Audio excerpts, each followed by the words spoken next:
Happy Asmara umumkan rehat dari media sosial, pilih tenangkan diri. Pedangdut Happy Asmara kembali mengejutkan publik usai keputusannya untuk berhenti main media sosial untuk ketenangan dirinya. Happy Asmara menghapus media sosial seperti Instagram dan TikTok di ponsel miliknya. Pernyataan Happy Asmara yang tiba-tiba ini membuat gempar publik. Bye, seminggu ke depan. Abis ini aku hapus juga dari HP ini, dikutip 4 laman story TikTok Happy Asmara pada Minggu, tanggal 13 Agustus tahun 2023. Mantan kekasih Denny Caknan ini tak menjelaskan kenapa dirinya rehat dari media sosial. Namun, pihak dari Happy mengungkapkan ia ingin menenangkan diri.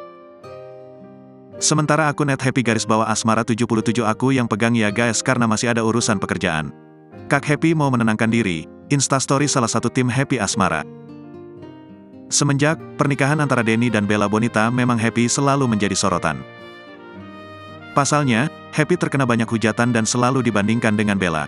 Bella pun sebaliknya juga dihujat oleh para penggemar Happy. Meski demikian, keduanya sempat mengaku berhubungan baik. Keputusan pelantun lagu Rungkat untuk rehat ini juga didukung oleh para fansnya. Itu demi kebaikan sang artis mengingat banyak sekali cacian yang menimpanya. Hingga kini, Happy belum memberikan klarifikasi soal menghapus media sosialnya itu.